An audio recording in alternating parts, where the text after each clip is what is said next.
नमस्कार, प्रादेशिक समाचार के साथ मैं उदय शंकर झा। पहले मुख्य समाचार। झारखंड कैडर के पूर्व आईएएस अधिकारी राजीव कुमार बनाए गए नए चुनाव आयुक्त। निर्वाचन आयोग ने कोविड-19 महामारी के दौरान विधानसभा चुनाव, उपचुनाव कराने के लिए दिशा निर्देश जारी किए। राज्य में संक्रमितों की संख्या बढ़कर हुई 28,196। अब तक 18,372 मरीज कोरोना को दे चुके हैं मात। राज्य के पूर्व मुख्यमंत्री शिबू सोरेन और उनकी पत्नी रूपी Soren corona positive, home isolation में किया जा रहा है इलाज। और नेशनल टेस्टिंग एजेंसी ने यूजीसी नेट समेत 6 प्रवेश परीक्षाओं का शेड्यूल जारी किया।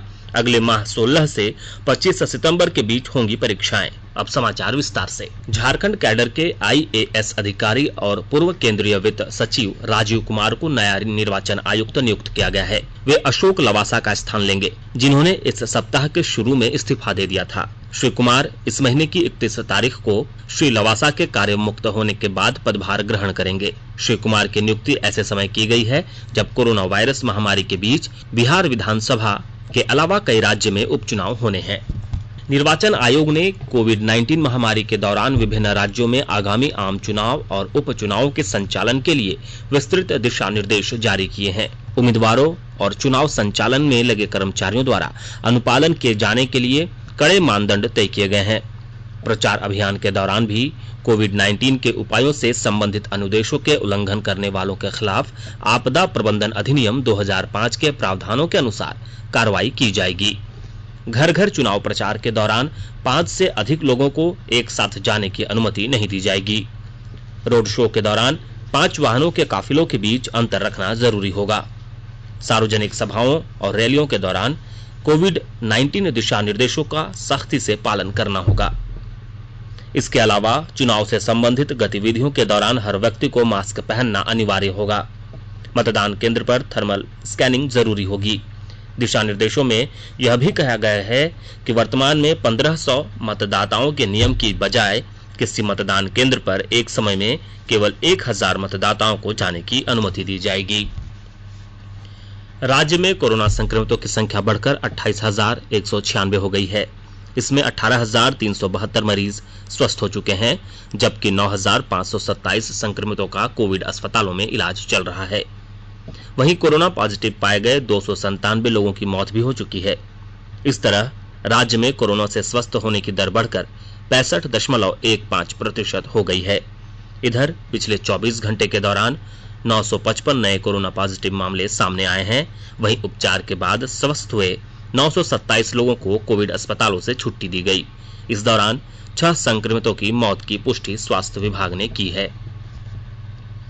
जामताड़ा जिले में पिछले 24 घंटे के दौरान 19 कोरोना संक्रमित मिले हैं। इनमें झिलुआ स्थित इंडिया रिजर्व बटालियन कैंप के 10 जवान भी शामिल हैं। सभी संक्रमितों को उगलबनी स्थित कोविड-19 अस्पताल में भर्ती कराया गया है। इस अस्पताल के चिकित्सक डॉक्टर दुर्गेश झा ने बताया कि देवघर से झिलुआ आईआरबी कैंप में शिफ्ट किए गए 157 जवानों की कोरोना जांच की गई थी। झिलुआ कैंप में रैपिड एंटीजन टेस्ट ड्राइव किए, जिसमें 157 जवान जो देवघर से आए थे उनका टेस्ट किया गया। उसमें से हमें 10 पॉजिटिव केस मिले। हमें रैपिड एंटीजन में 2 जामताड़ा ब्लॉक से भी मिले। हमें आज ट्रूनेट में 7 पॉजिटिव केस मिले हैं, जिसमें 2 जामताड़ा का है, 1 कुंडित का है और बाकी 4 नारायणपुर का है। टोटल 19 पॉजिटिव केसेस आज हम लोग को मिले हैं। 5 लोगों को हमने डिस्चार्ज किया है। Total active case at present हमारा 50 हो चुका है। Total positive case till now हमारा 213 हो चुका है। टोटल केसेस डिस्चार्ज हमारा 163 हो चुका है। राज्य के पूर्व मुख्यमंत्री शिबू सोरेन और उनकी पत्नी रूपी सोरेन कोरोना संक्रमित पाए गए हैं। श्री सोरेन की तबीयत पिछले कुछ दिनों से खराब चल रही थी। इन दोनों को होम आइसोलेशन में इलाज शुरू कर दिया गया है। इसके अलावा विधायक आलोक चौरसिया और जेल आईजी भी कोरोना पॉजिटिव पाए गए हैं। इधर मुख्यमंत्री हेमंत सोरेन और अन्य मंत्रियों की कोरोना जांच सोमवार को होगी। पिछले मंत्रिमंडल की बैठक में शामिल स्वास्थ्य मंत्री बन्ना गुप्ता के कोरोना संक्रमित पाए जाने के बाद ये सभी होम क्वारंटीन में हैं। उधर मुख्य सचिव सुखदेव सिंह ने राज्य में कोरोना संक्रमण की जांच में तेजी लाने के लिए सभी जिलों के उपायुक्तों को आवश्यक निर्देश दिए हैं। इसके अलावा कोविड अस्पतालों में बेडों की संख्या बढ़ाने को भी कहा गया है। स्वास्थ्य और परिवार कल्याण मंत्रालय ने लोगों को सलाह दी है कि वो नोवल कोरोना वायरस से अपने को सुरक्षित रखने के लिए सभी बुनियादी एहतियाती उपायों का पालन करें और सामाजिक दूरी बनाए रखें। एक रिपोर्ट। सरकार ने कहा है कि आवश्यक वस्तुओं की पर्याप्त आपूर्ति जारी है और लोगों को चिंता करने की कोई जरूरत नहीं है। लोगों को सलाह दी जाती है कि वे आवश्यक वस्तुओं और चिकित्सा सामानों की खरीदारी करते समय धैर्य रखें और शांत रहें। आवश्यक वस्तुओं को खरीदने के लिए बार बार बाहर निकलने से बचें। साथ ही लोगों से हाथ मिलाने और गले लगने से भी बचना चाहिए। बाजार, मेडिकल स्टोर और अस्पतालों में लोग कम से कम 1 मीटर की दूरी बनाए रखें। घर पर गैर जरूरी सामाजिक समारोह से बचा जाना चाहिए और घर पर मेहमानों को नहीं बुलाना चाहिए। लोगों को अपनी आंख, नाक और मुंह छूने से बचना चाहिए और लगातार हाथ साफ करते रहना चाहिए। हाथ को दोनों तरफ से कम 20 सेकंड तक रगड़कर धोना चाहिए। यदि कोई व्यक्ति खांसी या बुखार से पीड़ित है तो वह दूसरों के संपर्क में आने से बचे और डॉक्टर से तुरंत परामर्श ले। स्वास्थ्य मंत्रालय ने कोरोना वायरस के बारे में जानकारी के लिए एक टोल फ्री नंबर 1075 जारी किया है। इधर राज्य सरकार की ओर से भी कई दिशा निर्देश जारी किए गए हैं। इस सिलसिले में सरकार ने हेल्पलाइन नंबर 181 जारी किया है। सरकार ने कहा है कि कोरोना वायरस से संदिग्ध तौर पर संक्रमित कोई व्यक्ति पाया जाता है तो इसकी सूचना 0651 जो रांची का कोड है और टेलीफोन नंबर 2261-000 तथा 2261-002 के अलावा फैक्स नंबर 2261-856 और मोबाइल नंबर 9955837428 पर दी जा सकती है। आकाशवाणी रांची भी आपसे अपील करता है कि कोविड-19 के संक्रमण से बचने और अन्य लोगों को सुरक्षित रखने के लिए कृपया घर पर ही रहें और सरकारी दिशा निर्देशों का पालन करें। उपभोक्ता मामलों के मंत्री रामविलास पासवान ने कहा है कि सभी उत्पादों के पैकेज पर मैन्युफैक्चरर का विवरण, वैधता सीमा, अधिकतम खुदरा मूल्य और उत्पाद का अन्य विवरण दिया जाना चाहिए। उन्होंने उपभोक्ताओं से अनुरोध किया है कि किसी उत्पाद पैकेज पर यह विवरण न हो तो वे शिकायत दर्ज करें। श्री पासवान ने बताया कि इससे मैन्युफैक्चरर अनुचित मूल्य वसूलने और घटिया किस्म का सामान बेचने से डरेंगे। आकाशवाणी के ताजा तरीन समाचारों के लिए आप हमारी वेबसाइट newsonair.com पर लॉग इन कर सकते हैं। ताजा समाचार ट्विटर @AIR न्यूज अलर्ट्स और Facebook page all India radio news पर भी उपलब्ध है। आप प्रादेशिक समाचार एकांश के ट्विटर अकाउंट @AIR News_Ranchi और Facebook page AIR news Ranchi के अलावा YouTube channel regional news unit Ranchi पर भी हमारे बुलेटिन सुन सकते हैं। प्रादेशिक समाचार आप आकाशवाणी रांची से सुन रहे हैं। नेशनल टेस्टिंग एजेंसी NTA ने UGC नेट समेत 6 प्रवेश परीक्षाओं के आयोजन का शेड्यूल जारी कर दिया है। ये सभी अगले महीने 16 से 25 सितंबर के बीच ली जाएंगी। इसके तहत UGC नेट 16 से 18 सितंबर एवं 21 से 25 सितंबर, दिल्ली विश्वविद्यालय प्रवेश परीक्षा 6 से 11 सितंबर, ICAR AIEEE प्रवेश परीक्षा 7 और 8 सितंबर, इग्नू की ओपन मेट 15 सितंबर तथा PhD टेस्ट 4 अक्टूबर से होंगी। AIA-PGET प्रवेश परीक्षा की तारीख 28 सितंबर तय की गई है। इन परीक्षाओं के आयोजन की तारीख से 15 दिन पहले एडमिट कार्ड जारी किए जाएंगे। झारखंड उच्च न्यायालय ने राज्य सरकार की नियोजन नीति को चुनौती देने वाली याचिका पर सुनवाई पूरी कर फैसला सुरक्षित रखा है। न्यायाधीश हरीश चंद्र मिश्र, न्यायाधीश S चंद्रशेखर और न्यायाधीश दीपक रोशन की 3 सदस्यीय बेंच ने वीडियो कॉन्फ्रेंसिंग के माध्यम से सुनवाई की। इस दौरान राज्य सरकार की ओर से बताया गया कि झारखंड की परिस्थितियों को ध्यान में रखकर नियोजन नीति बनाई गई है। गौरतलब है कि याचिकाकर्ता द्वारा राज्य के 13 जिलों को आरक्षित करने के सरकार के निर्णय को अदालत में चुनौती दी गई है। जनजातीय मामलों के केंद्रीय मंत्री अर्जुन मुंडा ने कहा है कि आदिवासियों को वनाधिकार देने के काम में तेजी लाई जाएगी। इस बाबत वनाधिकार कानून का पूरी तरह पालन कराने के लिए सभी राज्यों को पत्र लिखा जा रहा है। इसके अलावा निजी पट्टाधारियों से जुड़े लंबित मामलों का भी जल्द समाधान किया जाएगा। श्री मुंडा ने कहा कि इसके लिए हर 3 महीने में वन और जनजातीय मंत्रालय की बैठक होगी। गुमला जिले में बिरसा हरित ग्राम योजना के तहत बड़े पैमाने पर फलदार पौधे लगाए जा रहे हैं। आने वाले दिनों में यह जिला फलों के उत्पादन के लिए जाना जाएगा। पेश है हमारे संवाददाता की विस्तृत रिपोर्ट।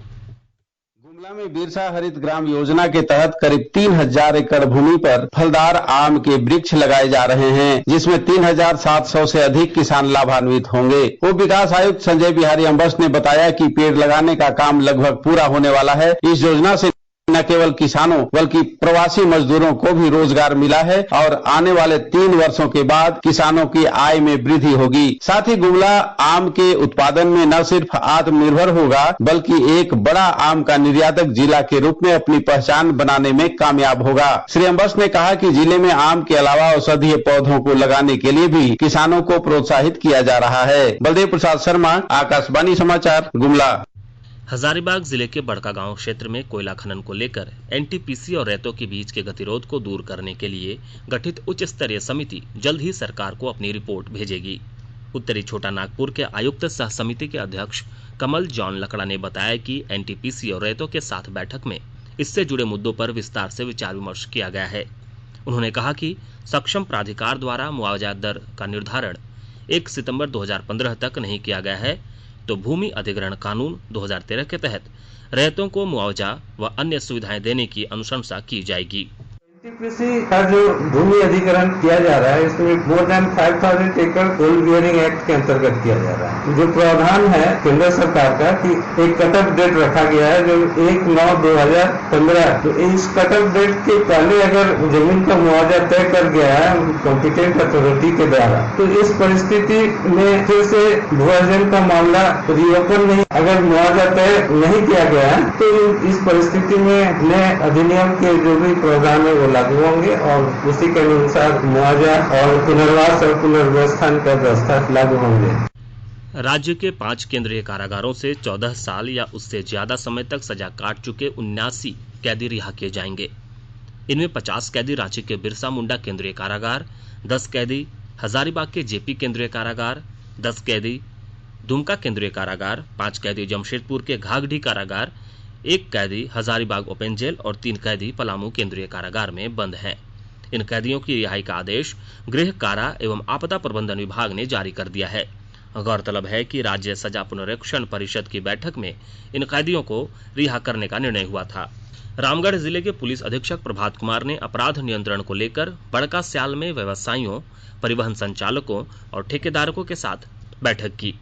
पुलिस अधीक्षक ने कहा कि पुलिस प्रशासन के प्रति व्यवसायियों का विश्वास बढ़ाने के लिए यह बैठक की गई है। उन्होंने कहा कि अपराध व अपराधियों की सूचना पुलिस को दें ताकि उनके खिलाफ कार्रवाई की जा सके। लेवी मांगने से जुड़े मामले में पुलिस अधीक्षक ने त्वरित कार्रवाई करने का आश्वासन दिया। राष्ट्रपति रामनाथ कोविंद, उपराष्ट्रपति एम वेंकैया नायडू, प्रधानमंत्री नरेंद्र मोदी, राज्यपाल द्रौपदी मुर्मू और मुख्यमंत्री हेमंत सोरेन ने गणेश चतुर्थी पर लोगों को शुभकामनाएं दी हैं। श्री कोविंद ने कहा कि भगवान गणेश जन्मदिन के रूप में मनाया जाने वाला यह त्योहार लोगों के उत्साह, खुशी और आपसी भाईचारे का प्रतीक है। उपराष्ट्रपति एम वेंकैया नायडू ने कहा कि भगवान गणेश को बुद्धि, समृद्धि और सौभाग्य का प्रतीक समझा जाता है। उन्होंने कहा कि गणेश उत्सव के रूप में सभाओं और जुलूसों का आयोजन किया जाता रहा है, लेकिन इस वर्ष कोरोना महामारी के फैलाव को देखते हुए लोगों को सीमित आयोजन करने चाहिए। प्रधानमंत्री नरेंद्र मोदी ने ट्वीट में आशा प्रकट की कि भगवान गणेश लोगों पर अपनी अनुकंपा करेंगे और देश भर में खुशी और समृद्धि का माहौल बनेगा। अब कुछ संक्षिप्त खबरें। रामगढ़ जिले के गोला प्रखंड में जंगली हाथियों ने एक व्यक्ति को रौंद कर मार डाला। इस घटना के बाद गांव में दहशत का माहौल है। इससे पहले भी इस इलाके में जंगली हाथियों के हमले में 2 लोगों की जान चली गई थी। मौसम विभाग ने राजधानी रांची समेत राज्य के कई हिस्सों में अगले 72 घंटे तक भारी बारिश होने का पूर्वानुमान लगाया है। मौसम वैज्ञानिकों ने बताया कि 25 अगस्त तक एक बार फिर मानसून झारखंड में सक्रिय रहेगा। राज्य सरकार ने निजी अस्पतालों में कोरोना के इलाज की दर निर्धारित करने का फैसला किया है। इसके लिए कैंपिंग का प्रस्ताव किया गया है। इसके तहत संक्रमितों के इलाज से जुड़ी सभी तरह की दरें निर्धारित की गई हैं। अंत में मुख्य समाचार एक बार फिर। झारखंड कैडर के पूर्व आईएएस अधिकारी राजीव कुमार बने गए नए चुनाव आयुक्त। निर्वाचन आयोग ने कोविड-19 महामारी के दौरान विधानसभा चुनाव उपचुनाव कराने के लिए दिशा निर्देश जारी किए। राज्य में संक्रमितों की संख्या बढ़कर 28,196, अब तक 18,372 मरीज कोरोना को दे चुके हैं मात। राज्य के पूर्व मुख्यमंत्री शिबू सोरेन और उनकी पत्नी रूपी Soren corona positive, home isolation में किया जा रहा है इलाज। और नेशनल टेस्टिंग एजेंसी ने यूजीसी नेट समेत 6 प्रवेश परीक्षाओं का शेड्यूल जारी किया। अगले माह 16 से 25 सितंबर के बीच होंगी परीक्षाएं। इसके साथ ही आकाश आकाशवाणी रांची से प्रादेशिक समाचार का ये बुलेटिन समाप्त हुआ। घर में रहिए, सुरक्षित रहिए और सुनते रहिए आकाशवाणी।